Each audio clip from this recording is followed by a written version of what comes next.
Hello, BSc Nursing first year students. Today we discuss about the forgetting. आपने last class में जो topic था वो थे memory, memorisation, methods of memorisation, theories of memorisation. Means एक person जो किसी भी चीज़ को अपने माइंड में मेमोराइज करता है वो शॉर्ट टर्म के लिए, लॉन्ग टर्म के लिए कैसे मेमोराइज कर सकता है या फिर लॉन्ग ड्यूरेशन के लिए कैसे अपनी चीज़ों को याद रखा जा सकता है, उसके बारे में पढ़ा था। इसका एक अपोजिट टॉपिक है, वो है forgetting. How to forget something और how to failure to recall something. कैसे आप पुरानी चीज़ों को याद नहीं कर पाते हो और याद करने में कैसे फेलियर हो जाते हो, उन चीज़ों के बारे में आप आज पढ़ोगे। फॉरगेटिंग में first one about the introduction. Forgetting क्या है? Forgetting means a failure to recall a fact और idea. It is the weakening of the bond that were formed in learning. Forgetting क्या है? Forgetting means failure to recall a fact और idea. कोई भी fact और idea जिसको आप याद करने में फेल हो जाते हो वो क्या है? फॉरगेटिंग। और it is the weakening of the bond that were formed in learning. आप जब भी कोई चीज़ लर्न करते हो तो लर्निंग में क्या करते हो? कुछ बॉन्ड्स बनाते हो। Means how to remember something. किसी भी चीज़ को याद रखने के लिए कोई ना कोई बॉन्ड आप फिलअप कर देते हो, ठीक है? कुछ भी निमोनिक या कुछ कोई टेक्निक जिससे आप उन चीज़ों को याद रख सको। जब वो बॉन्ड वीक हो जाता है तो उसे आप क्या कहोगे? Weakening of the bond that were formed in learning is called forgetting, ठीक है? इसके बारे में अबाउट द डेफिनेशन। डेफिनेशन जो है उसमें क्या कहा गया है? ड्रेवर ने एक्सप्लेन किया है about the definition. Forgetting means failure at any time to recall an experience when attempting to do so or to perform an action previously learned. According to Drever, forgetting क्या है? Forgetting means attempt to do so or to perform an action previously learned। जो आपने previous में कोई experience learn किया है उसको जब आप वापस परफॉर्म करने वाले होते हो, इस एक्ट को, उस एक्शन को वापस करने वाले होते हो, तब उसको रिकॉल करने में आप क्या रहते हो? फेलियर हो जाते हो। तो अकॉर्डिंग टू ड्रेवर क्या है? आप प्रीवियसली लर्न किसी भी एक्शन को या किसी भी एक्टिविटी को वापस परफॉर्म करना चाहते हो और आप परफॉर्म नहीं कर पाते हो और उसमें फेलियर हो जाते हो तो उसे क्या कहेंगे? फॉरगेटिंग। अकॉर्डिंग टू ड्रेवर के अलावा भी अकॉर्डिंग टू मुन भी डेफिनेशन दी गई है फॉरगेटिंग की, जो कि आपकी पीडीएफ नोट्स में आपको अवेलेबल करवा दी जाएगी। अकॉर्डिंग टू मुन फॉरगेटिंग क्या है? Forgetting is the loss, permanent और टेम्पररी। फॉरगेटिंग एक लॉस तो है बट वो परमानेंट और टेम्पररी टाइप का है। Of the ability to recall और रिकॉग्नाइज समथिंग लर्न अर्लियर। जो आपने अर्लियर अभी रिकॉल किया था, जो आपने रिकॉल किया था उसको या तो परमानेंटली या टेम्परेरी रूप से अगर आप भूल जाते हो तो वो भी क्या है? फॉरगेटिंग। ये तो हुई बात इसके अबाउट द डेफिनेशन। डेफिनेशन के बाद बात करते हैं अपन types of forgetting. Types of forgetting की अगर अपन बात करें तो फॉरगेटिंग दो टाइप्स की होती है, मेनली नेचुरल फॉरगेटिंग और मॉर्बिड फॉरगेटिंग। नेचुरल फॉरगेटिंग तो मीन्स क्या है? Natural forgetting means with the lapse of time, जैसे जैसे टाइम निकलता जाता है, और quite normal without any intention. मतलब उस टॉपिक के लिए आप कोई इंटेंशन नहीं रखते हो, उसको कोई आप वापस रिवाइज नहीं करते हो, रिपीट नहीं करते हो, तो with the lapse of time जैसे जैसे टाइम निकलता जाता है आप उस चीज़ को क्या होता है? भूलते जाते हो। तो वो क्या है? First one natural forgetting. क्या है ये? Natural forgetting. जबकि मॉर्बिड फॉरगेटिंग क्या है? Person deliberately tries to forget something. Means morbid forgetting में क्या होगा? मॉर्बिड फॉरगेटिंग में पर्सन क्या होगा? अपना आप वो ट्राई करेगा कि उस चीज़ को वो भुला सके। मॉर्बिड फॉरगेटिंग से मीन्स है कि अगर आप जैसे किसी एग्ज़ाम हॉल में हो और एग्ज़ाम हॉल में अगर आप चीटिंग करते हुए पकड़े जाते हो तो क्या है कि आप अपने माइंड पर प्रेशर देकर उस चीज़ को भुलाना चाहोगे ताकि आप नेक्स्ट क्वेश्चन अटेम्प्ट कर सको। तो अगर आप ट्राई करके अपनी उस चीज़ को भुलाना चाह रहे हो तो वो क्या है? Morbid forgetting. तो फॉर्मली फॉरगेटिंग को दो टाइप में डिवाइडेड किया गया है और वो कौन कौन से हैं? नेचुरल फॉरगेटिंग और मॉर्बिड फॉरगेटिंग। ये तो हुई टाइप्स ऑफ फॉरगेटिंग के बाद। अब अपन बात करेंगे कुछ कॉजेज़ की, कॉजेज़ ऑफ फॉरगेटिंग। कुछ कॉजेज़ होते हैं जो फॉरगेटिंग को इफेक्ट करते हैं। वो कॉजेज़ क्या क्या हैं, वो मेनली 6 टाइप में डिवाइडेड किए हैं जो फॉरगेटिंग को इफेक्ट करते हैं। मीन्स अगर उन कॉज के वजह से आप क्या करते हो, जल्दी चीज़ों को भूल जाते हो। First one, इनएडिक्वेट impression at the time of learning. इनएडिक्वेट impression at the time of learning से क्या मीन है, यानी कि जब आप चीज़ों को लर्न कर रहे हो और उस टाइम पर जो आपका इंटेंशन है वो मोस्ट प्रॉपरली क्या है, रिमेम्बरिंग में नहीं है, और आप फोर्सफुली उस चीज़ को लर्न कर रहे हो, तो वो क्या है, वो आपको फॉरगेटिंग के लिए प्रेस करेगा, यानी कि पॉजिटिव फैक्टर बनेगा। क्योंकि आपने जो टाइम था मेन लर्निंग का टाइम था, उस टाइम पर आपका जो इंटेंशन था वो मेन लर्निंग पर नहीं था। तो first causing factor of forgetting क्या होता है, इनएडिक्वेट impression at the time of learning. ठीक है। सेकेंड कॉज ऑफ फॉरगेटिंग की अगर अपन बात करें तो वो है lapse of time. Lapse of time एक जनरल फैक्टर है, जनरल कॉज है, जिसमें कि जैसे जैसे टाइम निकलता जाता है वैसे वैसे क्या होता है, जो आपके एक्सपीरियंस्ड होते हैं लर्निंग के वो आप भूलते जाते हो, भले ही वो कोई टॉपिक हो, कोई सब्जेक्ट हो या किसी के बारे में हो। तो लैप्स ऑफ टाइम क्या है, एक मेजर कॉज है किसके लिए, फॉरगेटिंग के लिए। ठीक है। उसके बाद अपन बात करते हैं interference of association. Interference of association से मीन्स है कि आप जैसे ही कोई चीज़ याद करते हो, मीन्स आपने न्यूली कोई चीज़ याद करी है, तो वो न्यूली फॉर्म्ड चीज़ क्या होती है, वो न्यूली फॉर्म्ड चीज़ प्रीवियस में जो चीज़ आपने लर्न की है वो चीज़ों को आपको भुला देता है, यानी कि इंटरफेयर कर देता है। ये दोनों तरीके से हो सकता है इंटरफेरेंस एसोसिएशन में। इसमें या तो आपने नई चीज़ याद की है उसके कारण आप पुरानी चीज़ें भूलते जा रहे हो, या फिर आपकी जो पुरानी चीज़ें हैं जो आपके माइंड में याद है वो आपको नई चीज़ें याद नहीं करने दे रही है। तो इंटरफेरेंस एक दूसरे के लिए रहता है, तो इंटरफेरेंस भी एक कॉज है फॉर फॉरगेटिंग। ठीक है। Next one, rise of emotions. Rise of emotions के कॉज को बहुत कम पर्सन जानते हैं। एक्चुअली जब आप लोग हाईली इमोशंस में होते हो, जैसे कि लाइक एज क्राइम या लाइक एज एंगरनेस, जब भी आप गुस्से में रहोगे या आप जैसे, तो गुस्सा करने के बाद अगर आप किसी भी चीज़ को लर्न करना चाहते हो तो वो आपको लर्न नहीं होती है, या फिर आपने कोई भी चीज़ पढ़ी है और जिसको आपने लर्न किया था, तो उस लर्न करने के बाद आपके पास आपके साथ कोई ऐसी चीज़ हो जाती है जिससे आप गुस्सा हो जाते हो या रोने लगते हो, इमोशंस हाईली इमोशनल हो जाते हो, तो वो जो चीज़ आपने याद की थी वो आपको ईजी वे में भूलने में आ जाती है। तो राइज ऑफ इमोशंस भी एक कॉजेज़ है फॉर फॉरगेटिंग का। ठीक है। फिफ्थ वन जो कॉजेज़ है वो है poor health and defective mental status.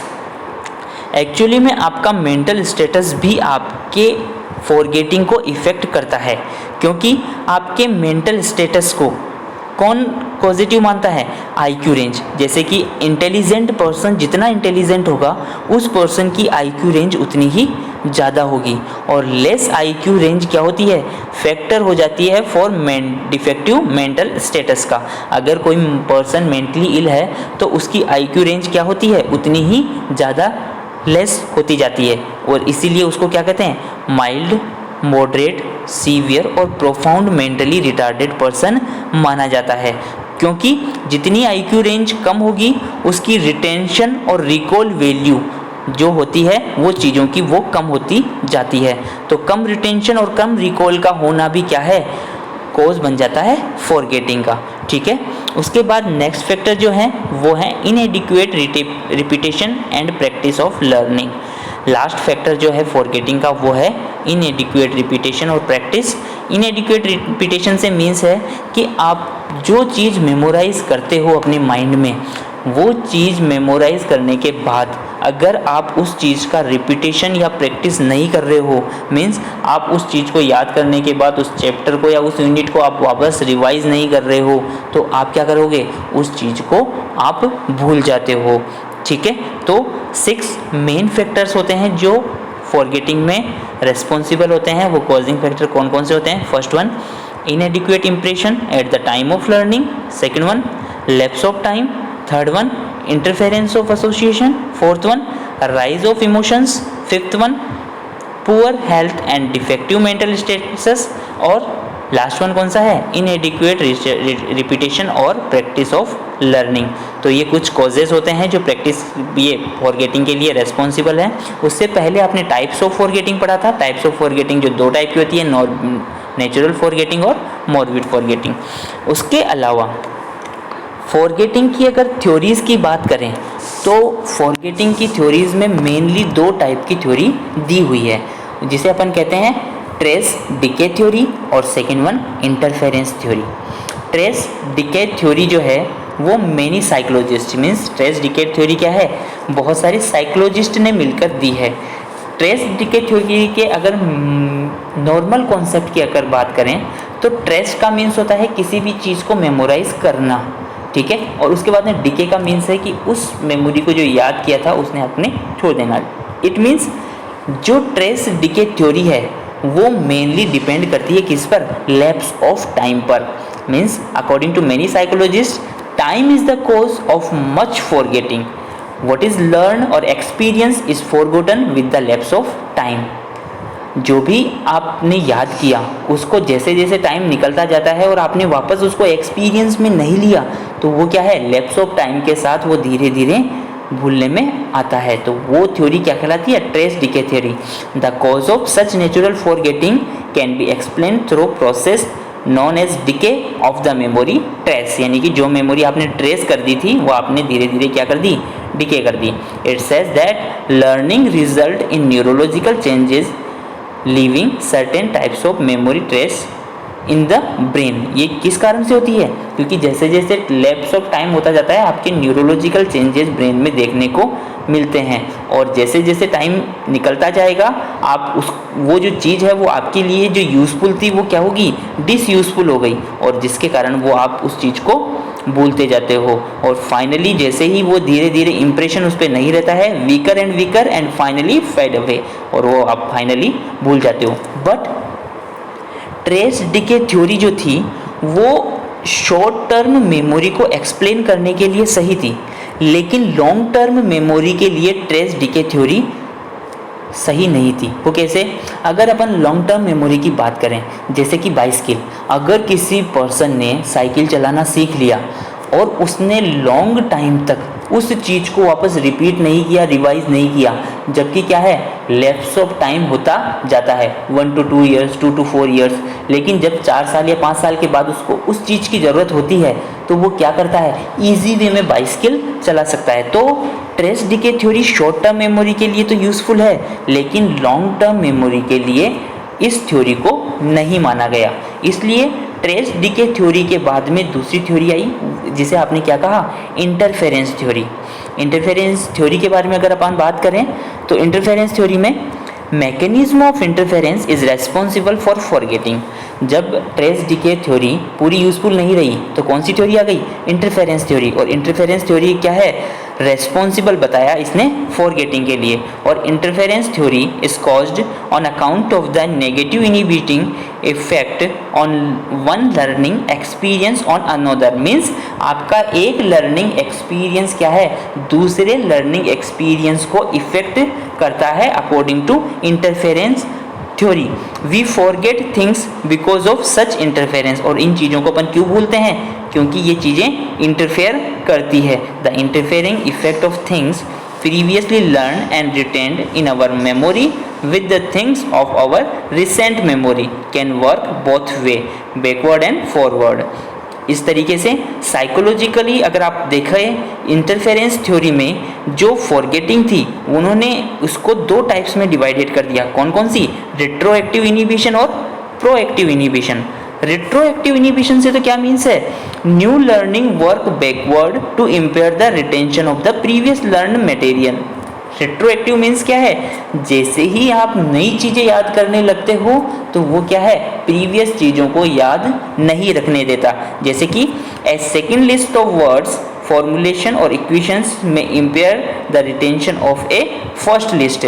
मतलब जो सेकेंड लिस्ट ऑफ वर्ड्स हैं वो क्या हैं, अगर आपने प्रीवियस में जो लर्न किया था और जो फॉर्मुलेट किया था उन चीज़ों के कारण आप नई लिस्ट याद नहीं कर पा रहे हो, तो वो तो क्या है, रिट्रोएक्टिव इनिबिशन। जबकि प्रोएक्टिव इनिबिशन क्या है, जस्ट रिवर्स द रिट्रोएक्टिव इनिबिशन। जो आपने रिट्रोएक्टिव इनिबिशन बताया उसका जस्ट अपोजिट क्या होगा, प्रोएक्टिव इनिबिशन। और इसमें क्या है, हियर द ओल्ड लर्निंग और experience retention is our memory work forward to disturb the memory of what we acquire or learn afterward. For example, learning a new formula may be hampered on account of the previously learned formula. जैसे कि अगर आपने 5th की table याद की थी पहले और आपको 6th की टेबल याद करने के लिए कहा जाए, तो जब आप 6th की टेबल याद कर लेते हैं कंप्लीट, तो आप 5th की टेबल बोल के देखें तो वो क्या है, आपको कम लर्न रहती है, वो इजी वे में फॉरगेटफुलनेस होती है। तो वो क्या है, प्रोएक्टिव इनिबिशन मीन्स आपको नई चीज़ जैसे ही आपने याद की तो आप जो प्रीवियस में जो चीज़ याद की थी वो आप धीरे धीरे भूलने लगते हो। तो interference theory short term memory के लिए और लॉन्ग टर्म मेमोरी के लिए सक्सेसफुल रही। तो इसलिए थ्योरीज ऑफ फॉरगेटिंग में भी दो टाइप्स की डिवाइडेशन किया, ट्रेस डीके थ्योरी और इंटरफेरेंस थ्योरी। एक बार अपन रिवाइज करते हैं। आज अपन डिस्कस करने वाले हैं अबाउट द फॉरगेटिंग। फॉरगेटिंग क्या है, फॉरगेटिंग है एक वीकनिंग बॉन्ड है जिसमें क्या है, लर्निंग को आप जिस बेस पे याद करते हो उस बॉन्ड को, उस निमोनिक्स को आप भूलने लगते हो, तब जाके आप क्या होते हैं, failure to recall the fact और आइडिया इज कॉल्ड फॉरगेटिंग। ये क्या है, फॉरगेटिंग। और टाइप्स ऑफ फॉरगेटिंग की बात करेंगे तो फॉरगेटिंग दो टाइप्स की है, नेचुरल फॉरगेटिंग और मॉर्बिड फॉरगेटिंग। अगर नेचुरल फॉरगेटिंग की बात करते हो तो नेचुरल फॉरगेटिंग तो क्या है, लैप्स ऑफ टाइम के अकॉर्डिंग आप चीज़ों को भूलते हो, आप रिटेन नहीं रख पाते हो, तो वो क्या है, नेचुरल फॉरगेटिंग। जबकि मॉर्बिड फॉरगेटिंग क्या है, आप माइंड पर प्रेशर देकर क्या करना चाहते हो, उस चीज़ को भुलाना चाहते हो, तो वो क्या है, मॉर्बिड फॉरगेटिंग। और इसके जो कॉजेज हैं वो कॉजेज फॉरगेटिंग के 6 टाइप के हैं। वो कौन कौन से हैं, इनएडिक्वेट impression at the time of learning, second one lapse of time, third one interference of association, fourth one rise of emotions, fifth one poor health and defective mental status, and six one इनएडिक्वेट repetition और practice of learning. ये 6 major causes हैं जो कि किसके लिए responsible हैं, forgetting के लिए रेस्पॉन्सिबल हैं। जबकि आपने जो थ्योरीज ऑफ फॉरगेटिंग की बात करी, थ्योरीज ऑफ फॉरगेटिंग मेनली दो टाइप से डिवाइडेड है। वो कौन कौन सी है, ट्रेस डीके थ्योरी और interference theory. Trace decay theory क्या है, ट्रेस डीके थ्योरी कंप्लीट रूप से लैप्स ऑफ टाइम पर डिपेंड है कि जैसे जैसे आपने जो ट्रेस किया था अकॉर्डिंग टू टाइम, अगर आपने उसको रिपीट या रिवाइज नहीं किया तो वो क्या करता है, वो धीरे धीरे आप वीक होती जाती है वो लर्निंग, और धीरे धीरे एक दिन ऐसा आता है कि आप उस चीज़ को कंप्लीटली भूल जाते हो। तो इसलिए ट्रेस डीके थ्योरी के लिए आपके न्यूरोलॉजिकल चेंजेज ब्रेन में हो जाते हैं। उन न्यूरोलॉजिकल चेंजेज वो कब होते हैं, जब आप चीज़ को रिपीट या रिवाइज नहीं करते हो और लैप्स ऑफ टाइम के अकॉर्डिंग वो भूल जाते हो। बट ये जो थ्योरी थी वो शॉर्ट टर्म मेमोरी के लिए यूज़फुल थी। लॉन्ग टर्म मेमोरी में आपको एग्जांपल देके मैंने बताया कि ये लॉन्ग टर्म मेमोरी में कैसे यूज़फुल नहीं है, और इसी कारण कौन सी दी गई, इंटरफेरेंस थ्योरी। और इंटरफेरेंस थ्योरी क्या कहती है, इंटरफेरेंस थ्योरी दो टाइप्स की फॉरगेटिंग को बताती है, रेट्रोएक्टिव फॉरगेटिंग और प्रोएक्टिव फॉरगेटिंग। रेट्रोएक्टिव इनिबिशन का मीन्स है कि आपको क्या है, तो नई चीज़ जैसे ही लर्न करोगे आपकी प्रीवियस चीज़ लर्न नहीं रह पाती है, यानी कि रेट्रोएक्टिव इनिबिशन। और जबकि प्रोएक्टिव इनिबिशन क्या कहता है, प्रोएक्टिव इनिबिशन कहता है कि प्रीवियस में आपने कोई चीज़ लर्न की थी उसके कारण आप कोई और नई टेबल याद नहीं कर पा रहे हो। तो ये है हुआ रेट्रोएक्टिव और प्रोएक्टिव इनिबिशन, जिसके अकॉर्डिंग इंटरफेरेंस थ्योरी दी गई है। आज के लिए इतना ही students, thank you so much.